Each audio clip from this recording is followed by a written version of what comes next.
I'm Mike Sullivan. Are you age 50 or older and trying to get more distance by increasing your turn in your backswing? I guess it doesn't matter even if you're under 50. If you're having trouble turning, we're going to show you how to turn a little bit better to help you get more distance.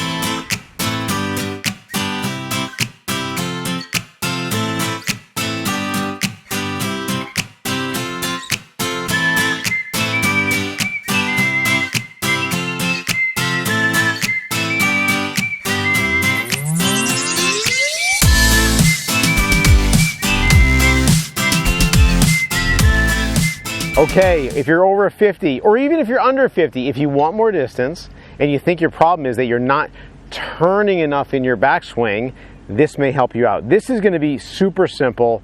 I'm going to try to avoid talking too much and making it confusing because it's very simple. So let's take a look at Johnny. This is a lesson I had this morning with Johnny. He has had trouble with his back. Now, to his credit, even though he's had trouble with his back and it's muscle problems, he works out. He eats right, he moves around, he does the best that he can to minimize problems he's going to have due to poor health. So he's in very good health. He's in his 50s, I believe. Okay, so let's take a look at what he's doing. I'm just going to run this swing through in slow motion. And notice the way when he swings back, his arms, he kind of lifts the club up. But as I back up a little bit, you'll see that there's really not a lot of turn in his shoulders here. And there's no turn in his hips. And just for comparison's sake, we'll bring in a tour player next to him. So you'll notice Tiger, we'll make him a little bit bigger, fill up the screen, right? So notice here, when he turns back, you're going to see more shoulder turn, not bending the elbows so much. He's really turning back. So he's got this nice shoulder turn, hip turn, so he's rotating and he can swing that club around his body and develop tons of speed. And Johnny is really just picking the club up and hitting it with his hands. All right, so I talked to him a little bit about what's going on, and here's what we did to help him get a better sense of turning in his backswing. I'm just going to set that right there. Hopefully it does not fall. So we used one of these things right here. It's called a wall ball. It's like one of these, you can throw it against a wall and it'll bounce, but it weighs 4 pounds. And I wanted him to get a sense of how it feels to kind of get your shoulders rocking with this thing, and then how your body would work if you just throw the ball behind you, because we're trying to get him to turn his shoulders and his hips a little bit in his backswing. So let's take a look at what he did. So here he is with his ball. What I want you to do, let's compare him to his swing. So on the right, this is him hitting his ball previously. On the left is him throwing his ball. So watch what's going to happen here. I asked him to just get this thing rocking a little bit. See, he keeps the ball in front of his chest, rocks back, and just tosses that ball back behind him.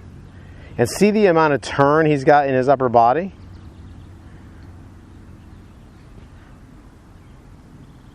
Versus over here. Now, one of the concerns that Johnny had was he was always concerned about making an incorrect pivot, sliding his hip backwards while he makes his turn. So he's trying to stay really, really in one place, keep his hip still, but instead of getting this out of it, he's getting just this out of it. All right, so we had him throw the ball, then I backed it up a little bit. I decided to put a line on his hip just to see how much that hip was sliding backwards. And all he's thinking about is really tossing the ball right now. So it moved a teeny bit, but you can see it's not a real bad reverse pivot type of situation. His spine is still tilted the correct way. So if you see Tiger with his upper body tilt, Johnny's still got that tilt working the same way. All right, so now what he's got to do is he's got to do this with a golf club in his hand. So here's what Johnny did. I said to him, hey, I want you to grab a club.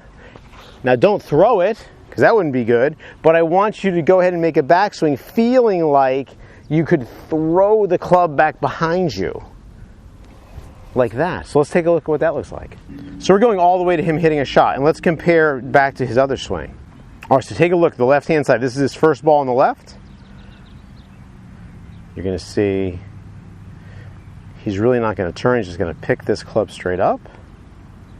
Then we're going to look at the swing on the right.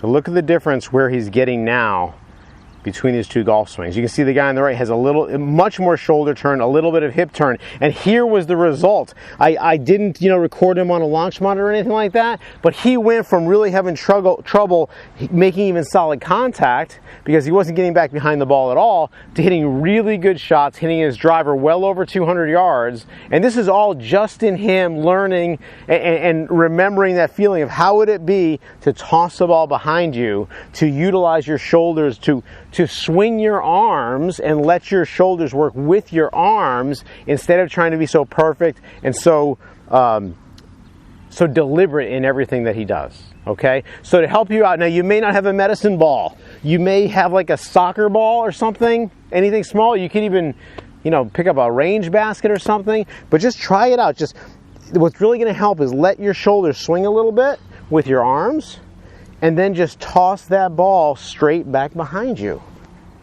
And that's going to give you that general motion of the turn that we need to help us hit better shots, but also, of course, give us a lot more distance.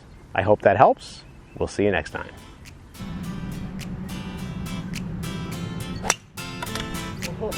That was a good one there.